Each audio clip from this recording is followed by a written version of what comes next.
Ya, ini gue inget gambarnya soalnya. Jadi kalau kita pakai diagonal tuh dapat tuh titik-titiknya. Downtrend Oke, yang channelnya ya, channel diagonalnya tuh dapat tuh. Tetapi kalau kita kalau menggunakan pola chartnya sendiri, yang jelas itu sudah bukan downtrend. Ya jadi kalau pakai channeling, pakai diagonal channeling itu masih ketangkep pola downtrendnya.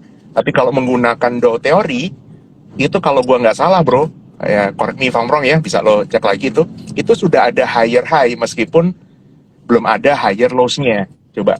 Jadi sempat dia ada posisi yang lebih tinggi dari puncak sebelumnya tuh. kemarin sih high Correct me ya. kemarin. Higher high kemarin ya, betul ya. High Jadi ini, kemarin kan. yes, Nah, betul. kemarin Jadi ini high-nya. sudah bukan, iya, higher high kemarin ya, hari ini merah ya. Jadi Hari ini koreksi, iya. koreksi Apakah ya, dia bakalan oke bikin sip. higher high lagi nih? Kalau bikin higher high sih Nah, bisa itu dia. ke 100 lagi. Nah, tambahan berita nih hari ini, gue tambahin satu berita nih, karena ini akan cukup penting nanti sampai ke kita ke konklusi.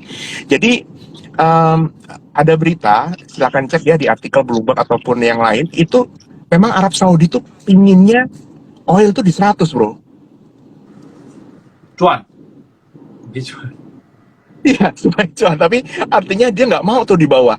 Jadi dia akan menggunakan supply sama demand. Ya kalau misalkan ternyata demandnya naik, dia akan kurangi supply-nya. Kalau ternyata supply-nya turun, kalau demandnya ternyata turun, ya dia juga akan menurunkan gitu ya. Jadi supaya dia ngimbangi terus tuh. Jadi supaya bisa harganya tuh di Iya, iya. 100. Nah ini mau gua kembalikan ke kondisi kita berapa bulan yang lalu. Masih ingat teman-teman waktu harga minyak goreng juga naik. Masih ingat ya? Hanya harga minyak goreng Dua kali lipat. 14.000 rata-rata, ya kan? 14.000 kemudian naik sampai 28 ya, terus habis itu pemerintah juga melakukan tindakan lah ya untuk mengurangi impactnya ini, dan hasilnya sekarang orang udah nggak ngomong lagi harga minyak goreng yang 20 ribuan.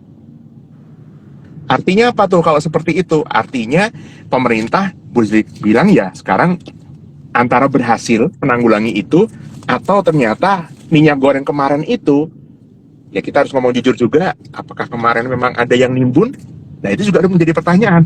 Karena sekarang orang udah nggak bicara lagi tuh minyak goreng 20 ribu, 28 ribu. Sekarang udah normal aja, udah stoknya udah melimpah. Nah teman-teman, ini sama nih, saya mau menyatakan hal ini ya sebelum nanti kita bahas ke saham-saham, ke sektor-sektor gitu ya. Teman-teman supaya makin menyadari dan makin dewasa untuk melihat bagaimana pergerakan market itu dan bagaimana harga itu bisa ditentukan juga sama hukumnya adalah supply dan demand ya, itu pasti. Yang jelas supply dan demand itu kadang-kadang ada yang sangat terbaca dengan seperti artikel yang gue tadi sebut tadi ya. Jadi kalau misalkan kayak si Arab Saudi itu udah berniat untuk memastikan atau tepatnya berusaha untuk menjadikan harga minyak itu $100 per barel gitu loh. Jadi mereka tidak mau di bawah itu supaya tetap maintain profitabilitas dan lain-lain gitu. Ini impactnya apa nih ke teman-teman nih? Memahami bahwa komoditi itu bisa, ya sekali lagi ya teman-teman ya, bisa diatur. Nah, ini kurang lebih seperti itu teman-teman. Jadi kenapa kalau kita bicara soal investasi, teman-teman bisa memahami seorang atau investor sekelas Warren Buffett itu sebetulnya dia sangat jarang untuk berinvestasi di saham-saham yang berbau komoditi. Kecuali satu saham nanti gue akan sebut juga. Nah, itu sekilas dulu. Jadi untuk bisa memahami yang namanya komoditi itu supply sama demand-nya bisa diatur. Nah, ini sambil gue minta waktu sebentar, bro. Mungkin bisa lo sambil buat chart atau buka chartnya oil dan teman-temannya batu bara. Gue minta waktu sekitar 1 menit Oke. 2 menit untuk connect ke WiFi. Oke, siap. Nah, ini chartnya oil ya teman-teman ya. Kalau teman-teman lihat topnya adalah sekitaran 128. Oke. Setelah itu dia membentuk lower high, titik tertinggi yang lebih rendah lagi. Nah, yang ditakutkan dia kalau harga oil kalau dia break level 98 lagi, rally bisa sampai 100, setelah itu mungkin bisa uh, topnya bisa sampai 110 lagi di level sini. Ini kalau dipanjangin sih bisa lanjut terus sebetulnya. Nah, wave-nya kan udah cukup kebaca ya. drop sampai dari 120 drop ke 94. Nah, dia bentuk lower high, terus jatuh lebih dalam. Takutnya ini adalah wave berikutnya, wave rebound sampai di atas 110. Nah, ini yang mungkin boleh teman-teman perhatikan nih. Setelah itu, kalau kita ngomongin batu bara, sebenarnya kalau batu bara masih cukup stabil ya. Newcastle Coal Future. Harganya masih cukup tinggi nih kalau yang batu bara, masih di sekitaran 400. Kalau khusus batu bara sih dia punya cerita sendiri ya. Karena di Jerman udah mulai pakai batu bara lagi demi energi yang lebih baik, yang lebih murah. Jadi harga batu bara punya cerita sendiri. Kalau zaman dulu harga oilnya naik, batu bara juga pasti ikutan terdongkrak. Tapi sekarang nih batu bara punya ceritanya sendiri sih teman-teman. Harusnya kalau di sekitaran 150-an batu bara udah balik lagi, tapi ini sampai kemarin sempat nge-break 200, bahkan yang tertingginya 420-an, 430, dan masih stay di level ini gitu. Untuk kalau teman-teman ada pertanyaan, nanti boleh masukin di kolom question aja teman-teman. Kita bakalan bahas dari segi fundamental dan sentimen-sentimen mengenai saham tersebut. Dan yang terlebih lagi kita bakalan buka chartnya juga ya. Kira-kira strateginya akan seperti apa, teknikalnya gitu. Kalau kita ngomongin metal nih, salah satu metal, precious metal juga, sebetulnya precious metal mau bikin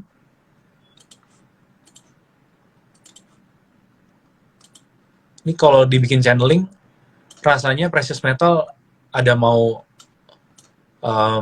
koreksi lanjutan ya, turun lebih dalam nih, dia bikin lower low lagi. Tapi memang di level 1680 sama 1700 ini level yang kuat ya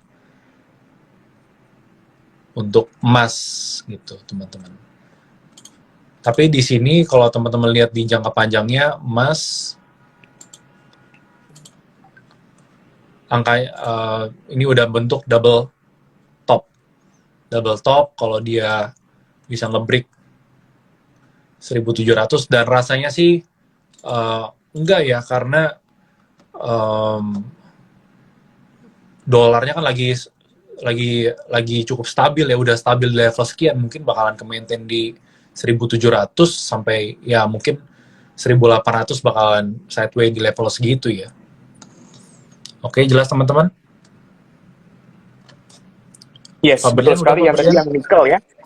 Yang soal nikel tadi, ini ada penurunan ya. Tadi sore ada kurang lebih ada yang berita minus 4% kalau nggak salah ya untuk nikel ya bro. Nikel.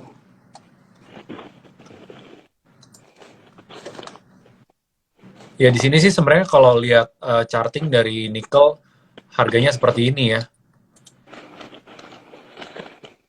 Chartingnya nggak begitu terlihat lah. Di sini bintik-bintik aja.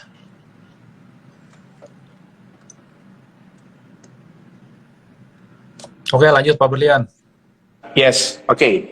Kita lanjutkan. Ya, udah ke wifi ini, udah koneksinya udah bagus. Udah tajam. Oke. Oke, kita lanjutkan ya. Jadi sekarang, nah kita kembali tuh. Lalu kita bicara soal kata-kata ini, kembali ke Warren Buffett-nya tadi. Lalu Warren Buffett apa yang dia tempatkan nih untuk dia hedging terhadap inflasinya, gitu. Ini pertanyaannya menarik karena juga bisa kita hubungkan dengan si minyak tadi, bro. Jadi Warren Buffett ini, ntar ya kamera sambil menyusul ya. Si Warren Buffett ini belakangan ini yang dia beli adalah perusahaan minyak juga. Kodenya itu OXY. Kalau lo mau coba tampilkan chartnya boleh tuh. Oksigen.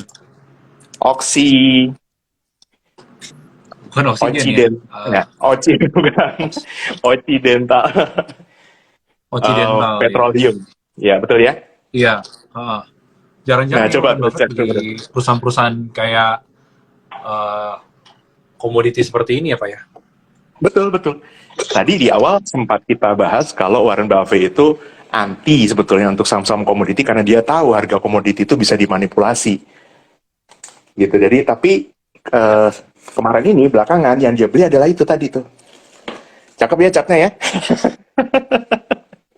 Kalau sekarang cakep. Kalau sebelumnya kan kita nggak tahu. Nah, ini Kalau buat sekarang yang cakep, suka kalau chartnya. sebelumnya kita nggak tahu kan. Kalau yang sukanya demen-demen yang udah terbang-terbang ya ini akan belinya cakep. Tapi kalau yang kayak kita-kita ini udah tahu, ini nggak. Aduh, kalau sekarang udah gimana nih? Udah ketinggalan kali atau gimana? Wah, bisa ketinggalan di Monas ini. Di harga tertinggi. Di pucuk daun cemara. Sip. Nah, kita lanjutkan. Nah, kalau di Indonesia apa? Tapi Nah, kalau kembali Medco tadi masih ya, belum ada. ketinggalan ya, Pak ya?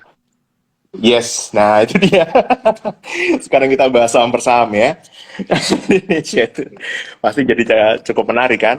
Saham pertama, oke, Medco. Boleh kita lihat chartnya bro, kalau ini? Biar kita lihat tuh. Kan hari ini Nah, koreksi gitu ya. Nah, nanti kita lihat area mana nih buat teman-teman nanti untuk beli.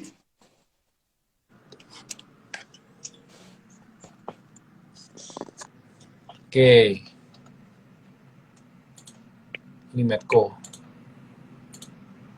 Ya, naiknya juga cukup tinggi Iya. ya. Kayak rasanya sih Dari sebenarnya Medco is a surprise ya buat market ya. Mungkin nggak ya, expect betul. sampai setinggi itu dan everybody udah nggak terlalu risk appetite-nya itu udah nggak terlalu ke komoditi gitu, ke Betul. oil, ke batu bara. Oh, batu bara pun yang walaupun labanya terbang segila-gila itu, tapi appetite-nya nggak ke komoditi lagi ya Pak ya rasanya ya. Tapi Yes, tapi ini beda banget nih sama Medco nih.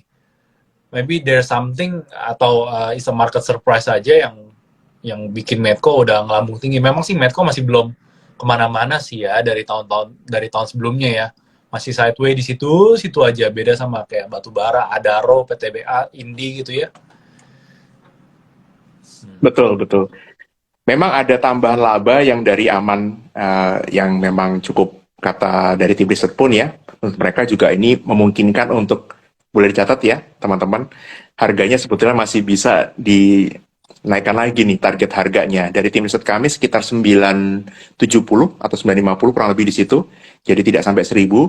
Sudah tercapai ya mestinya hari ini kalau nggak salah tertingginya tadi sempat ke Udah tercapai. 950. Tertingginya Tercapai ya? 980. 980 ya? 990 sih. 990 berarti udah tercapai itu. 990 ya. Iya. Nah Iya. ini sekarang nanti bisa expect kalau ada koreksi terlebih dahulu 1 hari, 2 hari, mengingat harga komoditi untuk oilnya juga mungkin turun juga ya.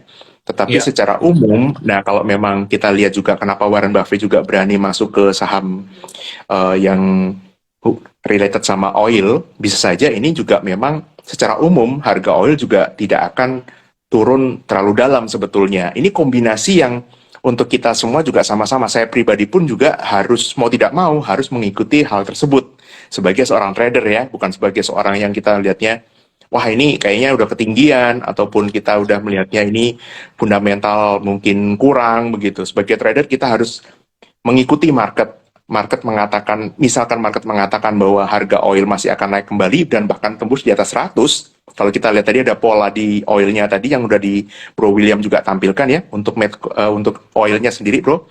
Itu kalau misalkan hari ini koreksi sebetulnya masih wajar karena pola high-nya tadi tinggal membutuhkan higher low dan kemudian breakout lagi maka confirm tuh uptrend betul ya untuk oilnya Iya. ya. Iya. Kemudian downtrend channelingnya tadi, yang diagonal channelingnya juga udah di break tuh. Nah ini sekarang di level yang boleh dibilang kita harus betul-betul mengamati nih. Nah udah betul. Nah itu jadi Nih, ini channelnya kan udah kembali, ke-break ya. yes ke break dan kalaupun sekarang turun, habis itu rebound lagi, sebetulnya ini kembali di support level untuk downtrend channelnya ini. Alias Ya. ini sudah kita harus bisa mengakui bahwa kayaknya atau indikasinya tepatnya ini akan balik arah begitu ya. Paling tidak sudah tidak downtrend. Nah ini yang saya juga harus sama-sama mengakui gitu kalau artinya kita sebagai investor ataupun sebagai pelaku di pasar modal baik itu trader ataupun scalper, swing trader dan lain-lain gitu ya itu harus mengikuti pola yang ada di market ini. Kombinasi dari sini tentu saham-saham yang sudah disebutkan tadi ada Medco, kemudian yang gua tertarik secara pribadi itu ada PTRO sih bro. Ya dari tim riset memang belum ada tambahan gitu ya. Nah Oh, ini pola uh, ya uh, PTRO. sebentar, gue tambahin nih Medco. Sebenarnya Yes. Medco kan kemarin kan naiknya udah lebay banget ya, dari 600 sampai ke 1000 tuh, itu naiknya wah udah luar biasa sekali. Teman-teman Ya. kalau dapetin kayak saham-saham seperti ini, biasanya kan FOMO ya, mau dihajar takutnya ntar malah dibawa turun. Nanti kalau dihajar malah belinya di pucuk daun cemara. Nah biasanya kalau misalkan saham-saham seperti ini, biasanya kalau gue sih ya bos, kalau gue hitungin dia udah Yes. naik 1 kali, 2 kali, 3 kali, biasanya di sini kan udah koreksi.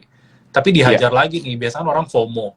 Gue sih biasanya udah tinggalin nih upset yang seperti ini, nanti tunggu waktu dia koreksinya di sekitaran Fibonacci 61,8-nya nih. Ini ada golden ratio-nya sekitaran di 770 sampai 790 lah di range ini ya. Nggak persis-persis amat, cuma ya kita ambil sebuah range ya. Nggak persis harus di situ gitu, tapi di range itu udah mulai kayak boleh cicil nih untuk Medco.